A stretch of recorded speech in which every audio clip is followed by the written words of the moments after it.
दोस्तों नमस्कार, आदाब। मैं हूं अनवर चौहान। आप देख रहे हैं जुर्म की दुनिया के नायाब किस्से खबरिया चैनल पर। आज हम बात कर रहे हैं दंगों के आंखों देखी हाल की। आंखों देखा हाल। मेरी उम्र उस वक्त 18 बरस थी, पढ़ ही रहा था और एक अखबार से जुड़ा हुआ था। उर्दू का अखबार था, उसका नाम था सचरंग। सचरंग ये हयातुल्लाह अंसारी साहब का अखबार था, जो राज्यसभा सांसद भी रह चुके थे और कई मुल्कों में वो भारत के राजदूत भी रहे, अमेरिका में भी रहे, इंदिरा गांधी के बेहद करीबी हुआ करते थे। आडवाणी जी की रथ यात्रा चल रही थी। उत्तर प्रदेश में जगह जगह, शहरों में, कस्बों में दंगों से भड़का हुआ था पूरा प्रदेश। मुलायम सिंह यादव उत्तर प्रदेश के चीफ मिनिस्टर हुआ करते थे। ये उस दौरान की बात है। मैं चूंकि उत्तर प्रदेश के बुलंदशहर जिले के कस्बे का रहने वाला हूं, खुर्जा। खुर्जा में दंगे हुए, जबरदस्त दंगे थे। कई रोज से लोग फोन कर रहे थे। पता था कि मैं पत्रकार बन गया हूं, बस इतना था कि अभी छोटे मोटे पत्रकार बने हैं। उर्दू अखबारों की कोई आवाज नहीं होती थी, खुद ही छापते थे, खुद ही पढ़ लिया करते थे, बाकी उनका कोई असर नहीं होता था। लेकिन पत्रकारिता के जीवन का मेरे जो आगाज हुआ है वो उर्दू अखबार से हुआ। मैं दिल्ली से रवाना हुआ बुलंदशहर के लिए। वहां डीएम से मिला, अखबार का आई कार्ड दिखाया। दिल्ली से गया था, उसने मेरा कर्फ्यू पास बना दिया। तो मुझे जो जानकारी मिल रही थी दिल्ली के अंदर, वो ये था कि जेलें भर गई हैं मुसलमानों से और बहुत जुल्म हुआ है। गिरफ्तारी के नाम पर अनाप शनाप गिरफ्तारियां हुई हैं। तो सबसे पहले मैंने जेल जाना गवारा किया बुलंदशहर की। मैं जेल पहुंचा तो मेरे परिचित बहुत लोग थे, मेरे साथ पढ़े हुए लोग थे। कुछ लगड़ा करके चल रहे थे, कुछ बुरी हालत था लोगों का। सैकड़ों की तादाद में लोग गिरफ्तार थे। दंगा हिंदू और मुसलमानों के बीच हुआ था, लेकिन 99% गिरफ्तारियां सिर्फ मुसलमानों की थी। ये वो दौर था जब सोशल मीडिया का दौर नहीं था और अखबार भी चुनिंदा अखबार होते थे। दरअसल अखबार के अंदर भी जो पत्रकार हिंदू थे, वो हिंदू इलाकों का हाल छपता था। मुसलमान पत्रकार हिंदी अखबारात में नहीं होते थे। उर्दू अखबारों में मुसलमानों का हाल छपता था। मुसलमान हिंदू इलाकों के प्रभावित इलाकों में नहीं जाते थे जो पत्रकार थे, और जो हिंदी अखबारात के पत्रकार थे वो मुस्लिम इलाकों में नहीं जाते थे। दरअसल दहशत का माहौल हुआ करता था। ये वो मंजर है। तो कुछ नहीं था, कोई सरकार नहीं, कोई कुछ नहीं। एक मतलब आज के दौर की अगर मैं तुलना करूं तो जमीन आसमान का अंतर है। जब आप पूरा किस्सा सुनेंगे तो आप अंदाजा खुद लगा लेंगे। मैंने ये शुरुआत कर रहा हूं इसकी। जेल में जब मैं लोगों से मिला तो उन्होंने कहा कि आप हमसे मत मिलिए, आप जिला अस्पताल जाइए और वहां लोगों का हाल देखिएगा। जो पुलिस ने पीटा है लोगों को, वो अस्पतालों में भर्ती है, सरकारी अस्पतालों में भर्ती है। मैं सरकारी अस्पताल पहुंचा। एक बेड पर 3-3, 4-4 मरीज पड़े हुए थे। किसी की एक जगह से हड्डी टूटी हुई थी और किसी की कई जगह से हड्डियां टूटी हुई थी। किसी के प्लास्टर चढ़ा हुआ था, किसी के बाजू में, किसी की टांग में। मतलब वहां भी कोई इक्का दुक्का लोग नहीं थे, सैकड़ों की तादाद में मुझे अस्पताल में लोग मिले। तो जिससे मैंने पूछा कि भाई क्या हुआ, कि जी घर में थे, पुलिस आई तलाशी के नाम पर, उठा के ले गई, थाने ले जा करके बुरी तरीके से पीटा, और जब हड्डियां टूट गई तो अस्पताल में लाके भर्ती करा दिया। ये अस्पताल में जो दाखिल लोग थे उन्होंने बताया। अब मैं जिस जगह दंगा हुआ था, दंगा प्रभावित इलाके में जाने का फैसला किया अस्पताल से निकलने के बाद। बुलंदशहर से मैं 19 किलोमीटर दूर है खुर्जा। खुर्जे में जब कस्बे में जैसे ही मैं दाखिल होता हूं तो एक गद्यान मोहल्ला था। उस गद्यान मोहल्ले में पुलिस की करीब 16-17 गाड़ियां, पुलिस भी थी, प्रशासन भी था। तो उन गाड़ियों के बाहर सिर्फ ड्राइवर खड़े हुए थे, बाकी पुलिस नदारत थी, गाड़ियों का काफिला खड़ा हुआ था। तो मैंने उन ड्राइवर से, जो पुलिस के ही वर्दी में थे और कुछ सादा वर्दी में भी थे, मैंने कहा भाई क्या हुआ, इतनी पुलिस की गाड़ियां कैसे खड़ी? उसने कहा जी इस मोहल्ले में तलाशी अभियान चल रहा है। मैंने थोड़ी देर के लिए सोचा कि तलाशी के नाम पर जो मंजर मैं अपनी आंखों से देख करके आ रहा हूं, शायद यही वही दोहराया जा रहा है। तो मेरे दिमाग में कुछ नहीं आया। हमारे कस्बे की, उस कस्बे की, खुर्जा कस्बे की एक जामा मस्जिद है, मैंने वहां जाना का फैसला किया। तो असर की नमाज हो चुकी थी, किताब पढ़ने का सिलसिला जारी था, वहां लोग मस्जिद में जमा थे। चूंकि वो मस्जिद जिले की जामा मस्जिद के इमाम थे, इसलिए मैंने जाने का फैसला किया कि वही शायद कुछ कर सके इस बारे में। मैंने उनको बताया कि पुलिस आई भी है, ऐसे तलाशी अभियान चल रहा है। तो लोग जमा तो थे ही मस्जिद में, बाकी बोले भाई आज चल करके पूरा शहर गिरफ्तारी दिए देता है, ये तलाशी के नाम पर पुलिस का जुल्म जारी है। मस्जिद से लोग निकले और दरवाजे खटखटाते चले गए कि आओ बाहर निकलो। तो कुल मिलाकर के कर्फ्यू तोड़ करके लोगों का एक हुजूम इकट्ठा हो गया, और सीधे उसमें जो जामा मस्जिद के इमाम थे मौलाना खालिद साहब और मैं आगे आगे चल रहे थे, और हजारों का मजमा हमारे पीछे था, और जिस जगह पुलिस की गाड़ियां खड़ी थी वहां ये मजमा पहुंच गया। अब होता यह है कि थोड़ी देर बाद ही जब मजमे का शोर शराबे की आवाज सुनी, जो पुलिस घरों में घुसी हुई थी वो बाहर निकली, और उस पुलिस की जो नुमाइंदगी कर रहा था, जो नेतृत्व कर रहा था, उसमें एडीएम था समीर हुक्कू। तो एक घर से निकलते हुए समीर हुक्कू, हाथ में तलवार थी उसके, उसने बाहर देखा कि मजमा है, तो बाहर निकलते हुए उसने कहा कि देखो ये मुसलमानों के घरों से असला निकल रहा है, असला बरामद हो रहा है। अब चूंकि मैंने अस्पताल का मंजर देखा था, रोते गिड़गिड़ाते दहाड़ते हुए लोगों को मैं देख करके आया था, मेरा मन खुद गुबार से भरा हुआ था। और इस दौरान जब वो तलाशी अभियान चल रहा था तो नौजवान लड़कों की जो घरों में मिले उन्हें गाड़ियों में बिठा लिया था।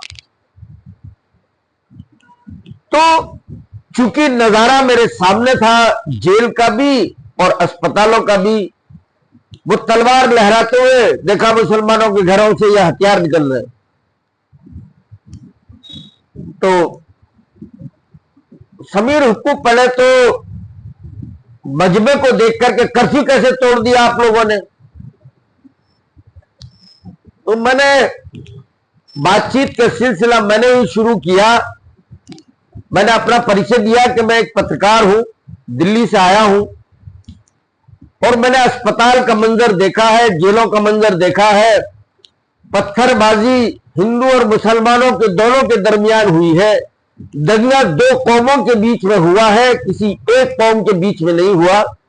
गिरफ्तारियां एक तरफा है और जो हड्डी तुड़वाने वाले हैं, जो हाथ पैर तुड़वाने वाले हैं, वो भी एक तरफा है। तो मैंने कहा जुल्म इतना मत करो, लकड़ी को उतना मोड़ो जितना मुड़ जाए, इतनी मत तोड़ो कि वो टूट जाए। समीर हुक्कू आपे से बाहर हो गया, कहता इस पत्रकार महोदय का पास छीन लो, कर्फी पास छीन लो उससे।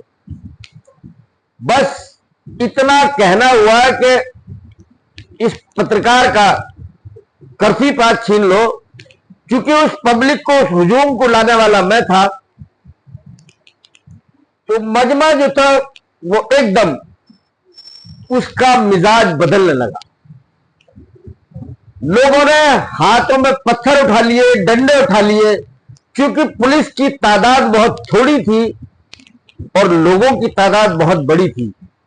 और जिस इलाके में वो खड़े थे वहां से पुलिस का भागना भी मुमकिन नहीं था।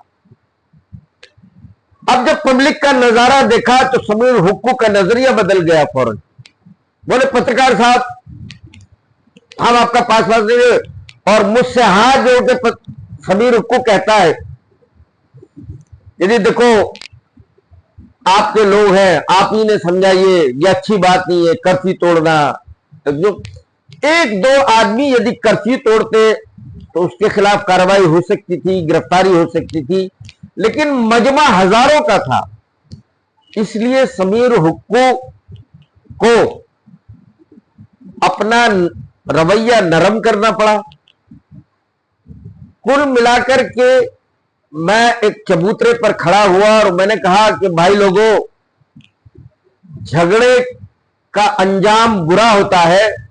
यदि तुम पत्थर लाठी चलाओगे तो पुलिस के पास गोलियां हैं, तुम्हारा नुकसान ज्यादा होगा। पुलिस वालों को पत्थर या डंडे लग सकते हैं, लेकिन तुम्हें गोलियां लगेंगी, बहुत सारी जानें जा सकती हैं। बेहतर होगा कि इस मामले को बिना किसी झगड़े के सुलझा लिया जाए। खैर, पुलिस ने जो गिरफ्तार करके गाड़ियों में बिठा रखे थे वो सारे लोग अपने आप ही मजमे में आकर के मिल गए। यानी कुल मिला के फर्दर गिरफ्तारी नहीं हो पाई। समीर हुक्कू अपनी जगह चले गए, मैं अपनी जगह वहां से रवाना हो गया। ये शाम का वक्त था, सूरज छिपने लगा था। उस रात तो हम सो गए। नेक्स्ट डे हमें पता लगा दिल्ली से ही एक और पत्रकार है, सलीम खान। सलीम खान उर्दू अखबार जो मुंबई से निकलता था, ब्लिट्स, उस अखबार के वो नुमाइंदे थे और एक जगह ठहरे हुए थे। मैं सीधे उनके पास चला गया। मेरे पास मोटरसाइकिल होती थी, वो पैदल थे। टीवीएस सुजुकी मेरे पास एक मोटरसाइकिल हुई थी। अगले दिन हमने शहर से बाहर सूचनाएं तो मिल रही थी, शहर में लोग आकर के बता रहे थे कि एक लाश फला जगह पड़ी है, एक लाश फला जगह पड़ी है, सड़ रही है। कुछ लोग आके बता रहे थे पुलिस ने उठाई नहीं है कोई लाश। ये इस तरह की सूचनाएं सलीम साहब के पास भी थी और मेरे पास भी। सलीम साहब मेरी मोटरसाइकिल पर बैठे, चूंकि मैं रहने वाला वहीं का था, पूरे शहर में कर्फ्यू लगा हुआ था। शहर से बाहर निकले देहात की तरफ, जो लोग बता रहे थे कि फला जगह की लाश पड़ी है, फला जगह, तो मोटरसाइकिल पर बिठा करके मैं उन जगहों पर गया तो वाकई देखा, एक आम के बाग में पहुंचा, हाथ में एक थैला लगा हुआ उस शख्स के जो लाश पड़ी हुई थी, हाथ में एक कपड़े का थैला था, वो यूं ही था, और सीने में एक गोली लगी हुई थी जिसका निशान साफ दिखाई दे रहा था। और उस लाश के अंदर कीड़े पड़ चुके थे, सड़ने गलने लगी थी लाश, लेकिन उठाने कोई नहीं आया। और किसकी थी, हिंदू की थी या मुसलमान की, इसका लाश देखने से कोई अंदाजा नहीं हो रहा।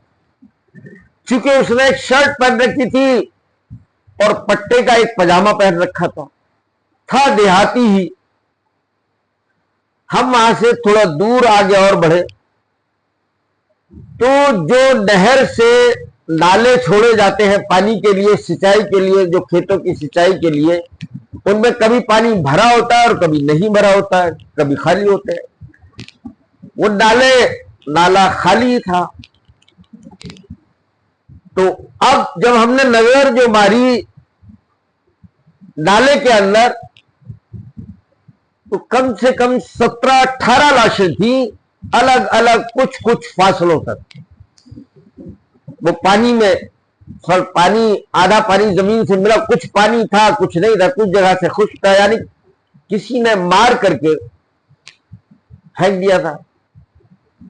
कुछ देखा हमने, मछलियों के छोटे छोटे बच्चे थे, उन लाशों को खाने की कोशिश, वो भी नजर आ रहा था।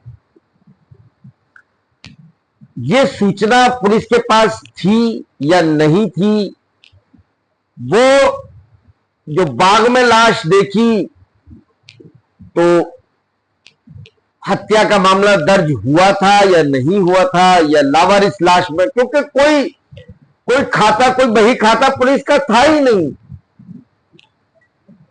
इधर से उधर, इधर से इधर, बस। यानी या तो पुलिस ने लाशों को उठाना गवारा नहीं समझा, या सूचना नहीं थी, किसी ने पुलिस को सूचना देना गवारा नहीं समझा। वो लगभग 1 किलोमीटर के दायरे में हमने जब आगे बढ़ते चले गए 17-18 लाशें दी। उन लाशों से भी नहीं पहचान हो रहा था कि ये लाशें हिंदू की है या मुसलमान की। उसके बाद हमें पता लगा, वही शहर में सूचना मिल गई थी, कस्बे में ही, कि फला जगह एक अधजली लाश पड़ी है। हम लोगों की बताई हुई जगह पर पहुंचे तो देखा कि वाकई में वहां खेत के अंदर एक अधजली लाश थी। वो लाश देखने से भी नहीं महसूस हुआ कि ये किसी हिंदू की है या मुसलमान की। लाशें भले ही शिनाख्त नहीं हो पा रही थी, लेकिन इस बात का अंदाजा साफ था कि इनको मस्जिद या मंदिर के नाम पर मारा है, या तो मंदिर के हिमायतियों ने मारा है या मस्जिद के हिमायतियों ने मारा है। कत्ल इंसान का हुआ है, यह बात पूरी तरीके से साफ थी, कोई शक शुबा नहीं था। 2 लोग, पता लगा कि 2 लोगों को स्कूटर पर जा रहे थे, दंगाइयों ने उन्हें रोका, पत्थर मार करके स्कूटर जा गिरा, दोनों में आग लगा दी। अधजली लाशें वो रोड पर पड़ी थी।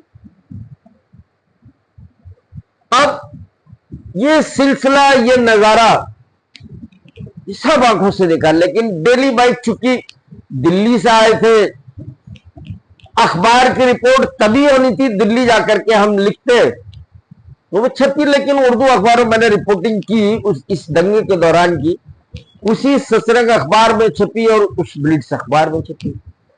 तो ये जब हम देहात यानी कस्बे से बाहर निकल के जब पहुंचे तो कुल मिलाकर के इस नतीजे पर पहुंचे कि मरने वाले लोग राहगीर थे। जो अपने घर में था वो तो महफूज रह गया, जो कहीं रास्ते से गुजर रहा था वो हिंदू था या मुसलमान था, दंगाइयों का शिकार बना।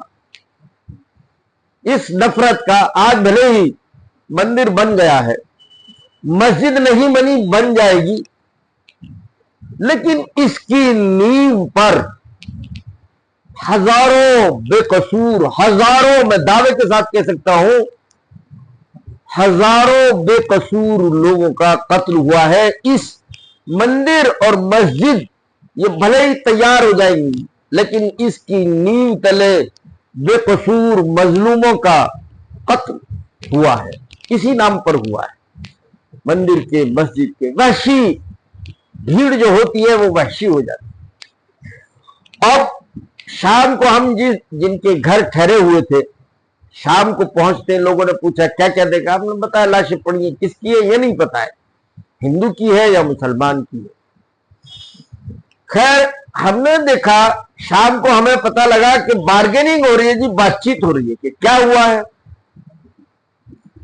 हुआ ये है कि करीब जो मुस्लिम आबादी थी, उस मुस्लिम आबादी के अंदर जो हिंदू थे, चारों तरफ से मुस्लिम आबादी थी, जो बीच में घिरे हुए थे उनको चारों तरफ से मुसलमानों ने घेर लिया था। और ठीक इसी तरह से हिंदू इलाकों के बीच में जो मुस्लिम थे उनको हिंदुओं ने घेर लिया था।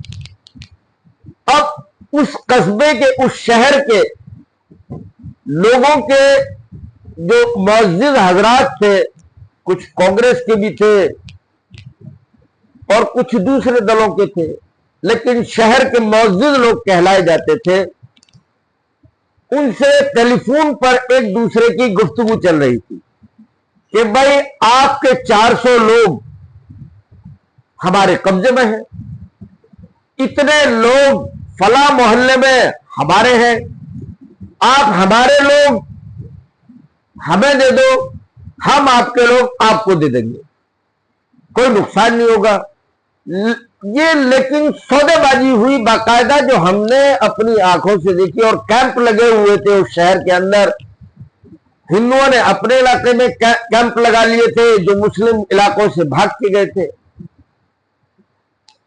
और हिंदू मुस्लिम इलाकों ने अपने इलाकों में कैंप लगा लिए थे, जो हिंदू इलाकों से बच करके मुस्लिम बस्तियों में आए। ये तो महफूज हो गए। दरअसल सौदा हुआ ये तो कि तुम हमारे लौटा दो, हम आपके लौटा देंगे, ये सिलसिला हुआ।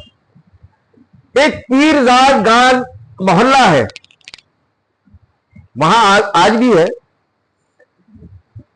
उस इलाके में एक बामन चौकटा नाम से एक पुरानी हवेली, उस पुरानी हवेली के आधे हिस्से में एक हिंदू लाला परिवार रहता था। उसमें टोटल 5 परिवार के 5 लोग थे, बाप और 4 उनके लड़के। दिन में ये इनकी दुकान थी पुस्तक भंडार के नाम से, ये वहां जाया करते थे। 5 लोग सुबह चले जाते थे, शाम को लौट आते थे। रहते मुस्लिम इलाके में थे। ये पीरजाद गान जो मोहल्ला है ये बेसिकली मुस्लिम आबादी में था, और वो इकलौता घर था हिंदू का। 5 लोग, जब ये दंगा चल रहा था, शहर में कर्फ्यू था, ये 5 लोग अपने घर वापस नहीं पहुंचे। दंगे को, कर्फ्यू को 1 दिन हुआ, 2 दिन हुए, 3 दिन हुए, नहीं लौटे। इधर उधर फोन खड़खड़ाए गए कि भाई कहां है। न कोई सूचना थी, न कहीं कि लापता है। पता चला जिसका जो मौका मिला उसने अपनी दरिंदगी दिखा दी थी। इन 5 लोगों को लाठी डंडों से पीटकर और मिट्टी का तेल डाल के, लकड़ियां डाल के इनको जला दिया गया था। ये हमें सूचना मिली, हम उस जगह पहुंचे,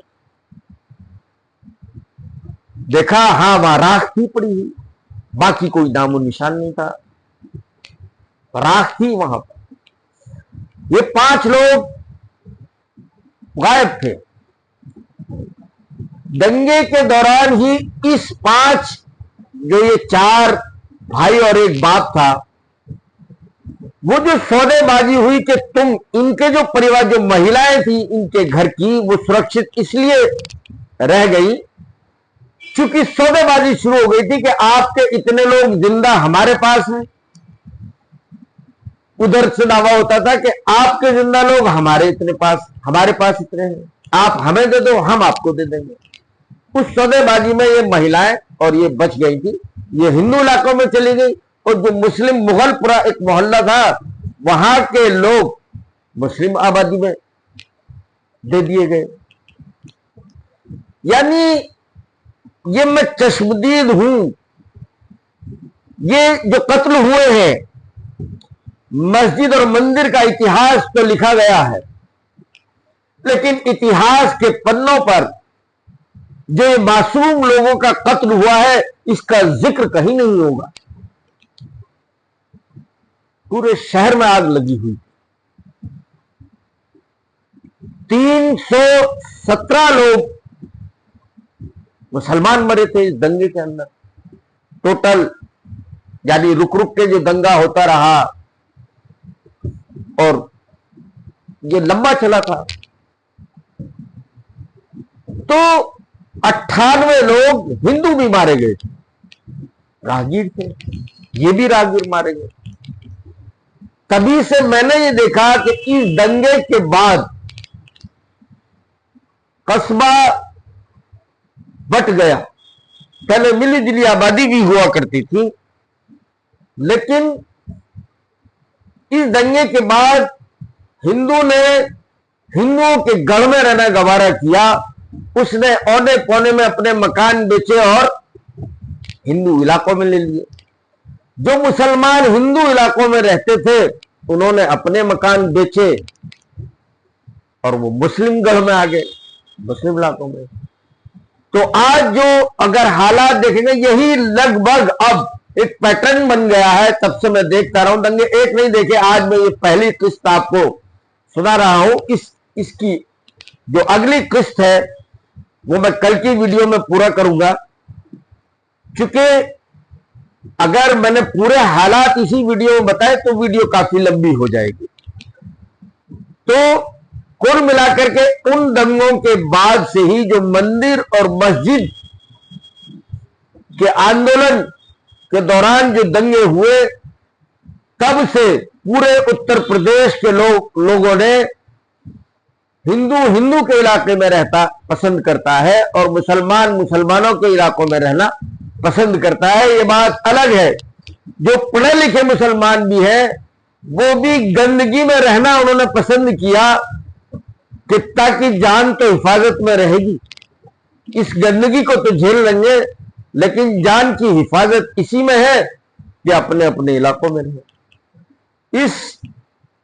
इसी में मैं आपको किस्सा सुनाऊंगा कि जिसमें 27 लोगों को, मुसलमानों को, वो हिंदू इलाकों में रहते थे, 27 लोग किस तरह से कत्ल हुआ उनका।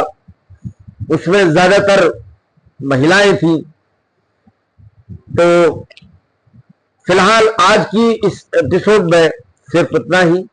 जय हिंद, जय भारत।